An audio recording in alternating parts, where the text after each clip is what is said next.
고유정 의붓아들의 사망 사건과 관련해 고 씨를 범인으로 지목한 현 남편을 경찰이 석연찮게 보면서 의혹이 확산되고 있습니다. 69년 만에 6.25 전쟁 참전 용사 가족들에게 훈장이 전달되고 모교에서는 고귀한 희생을 기리기 위한 뜻깊은 명패 전달식이 진행됐습니다. 자치단체의 미온적 대처에 불법 광고물이 기승을 부리면서 시민들의 불편이 커지고 있습니다. 철거 대행에 혈세까지 투입되는 실정입니다.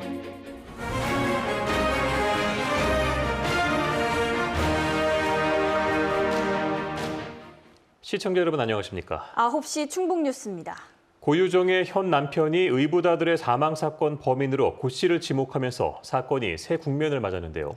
그간 자신에게 집중됐던 경찰 조사를 이해할 수 없다며 억울함을 호소하고 있지만 경찰은 오히려 이를 더 석연찮게 보고 있습니다. 진희정 기자입니다. 최근 고유정의 현 남편 A씨는 고유정을 아이 살해범으로 지목해 고소장을 제출했습니다. 그리고 경찰의 수사 과정에도 불만을 쏟아냈습니다. 고유정을 충분히 의심하지 않았다는 겁니다. 실제 경찰은 아이가 숨진 당일 유족 대표로 A씨를 조사했고 2달 뒤 질식사로 추정된다는 부검 결과를 받고 난 뒤엔 A씨를 3차례 이상 조사했습니다. 고유정의 경찰 조사는 한 차례가 전부였다는 주장입니다. 이에 대해 경찰은 수사 과정에 문제가 없다는 입장입니다. A씨가 숨진 아이를 발견하자마자 심폐소생술을 했다는 주장 역시 국과수 부검 소견에서 확인되지 않았다고 밝혔습니다. 특히 거짓말 탐지기에서 A씨의 진술이 거짓으로 나와 신뢰할 수 없다고 보고 있습니다.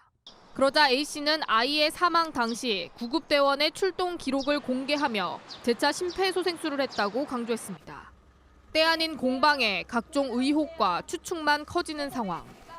A씨의 검찰 고소와 상관없이 이 사건을 전담하게 된 충북경찰은 고유정의 신병을 확보하고 있는 제주검찰과 조율해 조만간 A씨와 고 씨를 찾아가 조사하기로 하면서 이르면 다음 주 말 나올 조사 결과에 관심이 쏠리고 있습니다. KBS 뉴스 진희정입니다. 자치단체마다 불법 광고물을 강력하게 정비하겠다고 강조하는데요. 하지만 정작 과태료 등 처벌은 이루어지지 않고 세금을 들여 대신 철거까지 해주는 꼴이어서 불법 광고물이 끊이질 않고 있습니다. 보도에 구병혜 기자입니다. 도심도로 곳곳에 불법 이동식 광고물이 가득합니다. 광고물 바로 옆에 또 다른 광고물이 설치돼 도시 미관만 해칠 뿐 제 기능도 제대로 못하고 있습니다. 여기에 주요 도로에도 불법 현수막과 벽보가 설치돼 있습니다. 하지만 도내 자치단체마다 불법 광고물 하나에 많게는 130만 원 이상 과태료 처분을 할 수 있지만 고질적이거나 대량으로 설치하지 않는 한 법 적용을 하지 않고 있습니다. 때문에 지난해 1월부터 올 3월까지 15개월 동안 도내 11개 시군 전체의 과태료 부과 건수가 450여 건에 그쳤으며 3개 시군은 5건 미만에 불과했고 또 다른 2곳은 단 한 건의 과태료도 부과하지 않았습니다. 경기도 지금 많이 좋지 않은 이 상황에서 벌금을 부과하기보다는 그 부분들이 잦은 그 시정을 통해서 철거라든지 이런 부분들을 하고 있기 때문에 특히 상인들의 반발이 큰 불법 이동식 간판과 풍선식 간판의 경우 모든 시군에서 과태료 부과 사례를 찾아보기 힘들 정도입니다. 가게 쪽으로 붙이게 하고요. 치우는 식으로 가고 있어요. 과태료 부과 건수는 없다는 얘기죠? 예. 또 불법 현수막은 수거 보상제 등을 통해 행정기관이 철거를 대행하는 형태로 진행되면서 설치 당사자의 번거로움까지 덜어주고 있는 것이 아니냐는 지적까지 나오고 있습니다. KBS 뉴스 구병입니다. 산업부는 SK하이닉스가 청주 테크노폴리스 LNG 발전소 건립과 관련해 환경영향평가 준비서를 제출함에 따라 청주시와 환경단체 등의 환경영향평가 협의회 심의위원 추천을 요청했다고 밝혔습니다. 협의회는 10명에서 15명 안팎으로 구성되며 환경영향평가 대상 지역과 평가 항목, 환경보전 방안 등을 논의하고 환경영향평가 초안이 만들어지면 공청회 등을 통해 의견을 수렴합니다. 충북에 본사를 둔 기업의 시가총액이 전체 총액의 1%대에 그치고 있습니다. 한국거래소에 따르면 지난달 현재 상장사 2천여 곳 중 충북에 본사를 둔 상장사는 전체의 3.5%인 78곳으로 나타났습니다. 이들 기업의 시가총액은 17조 원으로 전체 상장사 시가총액 1,545조 원의 1.1%에 머물렀습니다. 반면 수도권에 본사를 둔 상장사는 1,624곳으로 전체 상장사의 71.9%에 달합니다. 호국 보훈의 달을 맞아 오늘 6.25 전쟁 참전 용사들에게 훈장이 수여됐습니다. 전쟁이 끝나고도 70년 가까이 세월이 흘러 훈장의 주인공들은 대부분 세상을 떠났지만 나라를 위한 희생을 기리고 후손들과 함께 되새기는 노력은 이어지고 있습니다. 이유진 기자입니다. 반세기 넘게 빛을 보지 못하고 있던 화랑무공훈장이 이제야 주인공의 품으로 돌아갔습니다. 6.25 전쟁이 끝난 뒤 약식 증서만 받았던 참전용사 8명에게 뒤늦게나마 전달된 겁니다. 69년이 지난 오늘에야 무공훈장을 드리게 되어 무척 죄송한 마음입니다. 비록 참전용사들은 모두 세상을 떠났지만 남은 가족들은 빛바랜 사진 속의 아버지를 마주하며 감회해졌습니다. 돌아가신 지가 33년 되셨거든요. 그래서 늦게나마 이렇게 훈장을 받게 돼서 참 감사하고 조만간 아버님 묘소를 한번 훈장을 가지고 찾아뵐 그런 계획을. 한 초등학교엔 참전용사 한 명 한 명의 이름이 새겨진 커다란 은빛 명패가 전달됐습니다. 이 학교 출신 참전용사 27명의 호국 정신을 후배들에게 전하기 위함입니다. 18 어린 나이에 목숨을 걸고 전장을 누볐던 박광현 할아버지는 이 순간이 그저 믿기지 않을 뿐입니다. 기분 무척 좋죠. 한치라도 안 뺏기려고 싸운 거 그뿐이에요. 육군은 선배 용사들의 희생을 기리기 위한 기념사업을 꾸준히 이어나가고 있습니다. 70여 년 전 선배님들이 오죽하신 거룩한 희생을 영원히 기억하기 위해서 후배들이 이런 자리를 계속 마련하고. 무공훈장을 받아야 할 16만여 명 가운데 아직도 3분의 1가량인 5만 4천여 명은 이런저런 이유로 연락조차 닿지 않는 상황.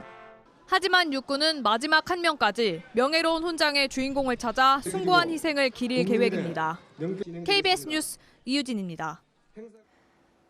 네, 한편 37사단과 LG하우시스는 영동군 영동읍에서 한국전 참전용사인 박원용 씨의 주택을 보수했습니다. 이번 주택 보수는 나라사랑 보금자리 사업으로 진행됐으며 LG하우시스는 창호와 바닥재 등 자재를 지원하고 37사단은 인력과 장비를 투입해 지난달 초부터 공사를 진행했습니다. 미래형 인재교육안을 준비 중인 충북교육청이 지난달 미국 현지를 방문해 다양한 제도와 운영 상황을 둘러봤는데요. 이 가운데 일부 교육 시스템을 먼저 도입하기로 했습니다. 사안별로 3개의 TF팀을 구성해 본격 추진에 나섭니다. 김영준 기자의 보도입니다. 미국 로드아일랜드주에 있는 이 매튜스쿨은 학업과정에 인턴십을 도입해 학생들이 진로를 선택하는 데 실질적인 도움을 줍니다.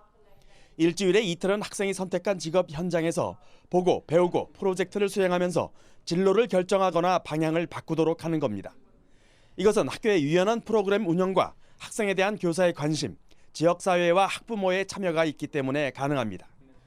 충청북도교육청이 이 매튜스쿨의 인턴십을 우리 지역 교육에도 도입하기로 했습니다. 우선 도입 대상은 공립형 대안학교와 일부 특성화 고등학교입니다. 열려있는 직업 탐색의 과정으로 특성화 고등학교의 현장 실습 방식에도 그런 거 적용할 수 있겠다 이런 생각이 좀 들었었습니다. 또 다양한 형태의 미국 교육에서 공통적으로 나타난 개인별 맞춤형 교육과 학생의 자기주도적인 학습을 위해 다양한 프로그램을 마련하고 지원하기로 했습니다. 이와 함께 학교와 지역 간 협력 관계를 더 강화하는 제도를 마련하고 학생의 평가 방식에도 변화를 주기로 했습니다. 충북교육청은 이를 위해 각 주제별로 3개의 태스크포스 팀을 만들어 구체적인 적용 방안을 마련하기로 했습니다. 인턴십 교육 과정이나 미래 핵심 역량 또는 평가 부분이나 그 모든 것들이 당연히 이제 별도의 연구 모임이나 TF를 꾸려야. 그러나 IB, 즉 인터내셔널 바칼로레아의 도입 여부는 장기적인 검토 후에 결정하기로 했습니다. KBS 뉴스 김영중입니다. 최근 제천에서 학교폭력과 성범죄 등이 잇따른 가운데 김병우 교육감은 오늘 기자들과 만난 자리에서 최대한 진위를 파악하고 그에 맞는 대처 방안과 지도 방법을 적용했는지 사각지대가 있었는지 돌아보겠다고 강조했습니다. 김 교육감은 또 학교가 교육기관이기 때문에 교육적으로 접근할 수밖에 없는 한계도 있다면서 범사회적인 관심과 협조가 필요하다고 말하고 피해 대처와 예방에 교육청이 앞장서겠으니 사회의 모든 구성원이 함께해달라고 요청했습니다.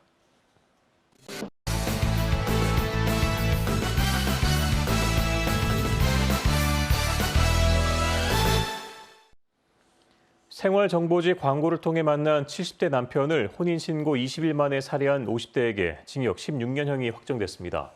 대법원은 지난해 5월 청주시 복명동의 한 주택에서 자신을 무시한다며 흉기를 수십 차례 휘둘러 남편을 숨지게 한 혐의로 기소된 57살 A씨의 상고를 기각하고 징역 16년의 원심을 확정했습니다. 충북 출신인 김기문 중소기업중앙회 회장이 금융당국의 조사를 받는 것으로 알려졌습니다.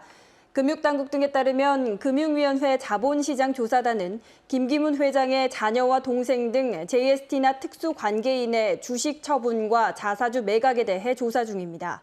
현재 JST나 사주 일가는 미공개 정보를 이용해 보유 주식을 매도하면서 차익을 실현했다는 의혹을 받고 있습니다.